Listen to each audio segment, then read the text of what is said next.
রমজান কি খাদ্যোৎসবের মাস? তাহলে কেন এই মাসে খাবারের খরচ বাড়ে দ্রব্যমূল্য? কেন ব্যয়বহুল ইফতার পার্টির আয়োজন হয়? সেহরিতে নামি হোটেলে খেতে যাওয়াকে কেন আমরা স্ট্যাটাসের মনে করি? নবীজি সাল্লাল্লাহু আলাইহি ওয়াসাল্লাম কিভাবে ইফতার করতেন? হযরত আনাস ইবনে মালিক রাদিয়াল্লাহু আনহুর বর্ণনা থেকে জানা যায়, নবীজি সাল্লাল্লাহু আলাইহি ওয়াসাল্লাম ইফতার করতেন তাজা খেজুর দিয়ে।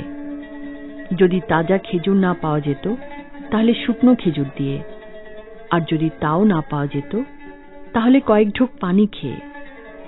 এরপর তিনি মাগরিবের নামাজ পড়ে নিতেন। ধর্মাচারের এসব অবিদ্যার কারণে আমরা বঞ্চিত হচ্ছি রোজার শারীরিক, মানসিক, আত্মিক উপকার থেকে। বেশি খাওয়ার সাথে সুস্থ থাকার বা প্রাণবন্ত হওয়ার কোনো সম্পর্ক নেই, বরং বাস্তব সত্য তার উল্টো।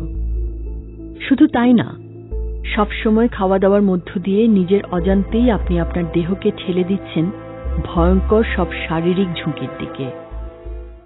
আমাদের দেহে IGF-1 হরমোন নামে এক ধরনের গ্রোথ হরমোন আছে, যার কাজ হচ্ছে প্রতিনিয়ত নতুন নতুন কোষ তৈরি করে দেহকে বাড়ন্ত রাখা। এই হরমোন পুরনো কোষের মেরামত ও ক্ষয়পূরণের চেয়ে নতুন কোষ তৈরির প্রক্রিয়ায় বেশি সক্রিয় রাখে। আপনি যত বেশি খাবেন, বিশেষত প্রোটিন জাতীয় খাবার, তত বেশি আপনার দেহ IGF-1 তৈরি করবে। শুধু তাই না, সবসময় যখন এমন একটা অবস্থা থাকে, অর্থাৎ কোনো বিরতি বা বিশ্রাম ছাড়া প্রতিনিয়ত নতুন কোষ তৈরির প্রক্রিয়া, এই সুযোগেই দেহে বাসা বাঁধে ডায়াবেটিস বা ক্যান্সারের মতো মারণ ব্যাধিগুলো। কয়েক ধরনের ক্যান্সার, যেমন স্তন ক্যান্সার, প্রোস্টেট ক্যান্সার এবং কোলন ক্যান্সারের সাথে বিজ্ঞানীরা উচ্চমাত্রার IGF-1 এর যোগসূত্র খুঁজে পেয়েছেন।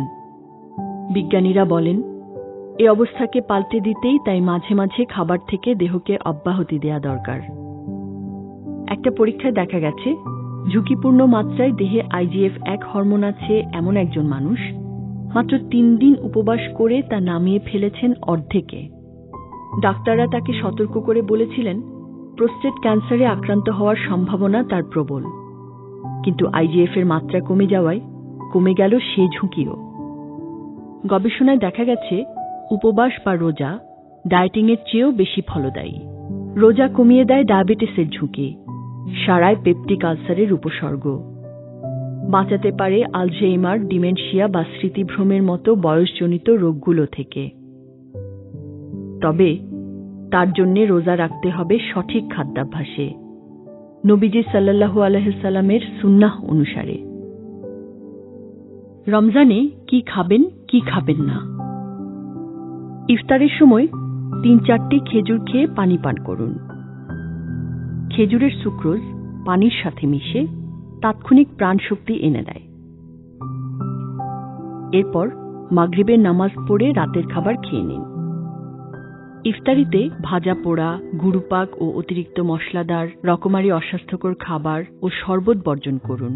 মৌসুমী ফল যেমন আম, কাঁঠাল, কলা, লিচু খেতে পারেন। কাঁচা ছোলা খেতে পারেন। রাতের মেনুতে শাক, সবজি, মাছ, বিশেষত সামুদ্রিক মাছ, মুরগির মাংস, ডিম, ডাল ইত্যাদি থাকতে পারে। গরু, খাসি, পাঁঠার মাংস না খাওয়াই শ্রেয়। সারাদিন খাওয়া হবে না ভেবে সেহরিতে যারা ভুরিভোজ করেন, রোজার কষ্ট তাদেরই বেশি হয়। আর মাছ মাংস বেশি খেলে তৃষ্ণাও বেশি হয়। সেহরিতে তাই ভাতের সাথে শুধু সবজি খান। প্রয়োজনে খেজুর, কলা বা দই চিড়াও খেতে পারেন। দাওয়াতে গেলেও খেজুর পানি দিয়ে ইফতার করুন। মেজবানকে বিব্রত না করে বিনয়ের সাথে কিংবা কৌশলে ভাজা পোড়া বা ইফতার নামক খাবার পরিহার করুন। রাতের খাবারের আয়োজন থাকলে সেটাই গ্রহণ করুন। রমজান খাদ্য সংযমের মাস, খাদ্য উৎসবের নয়।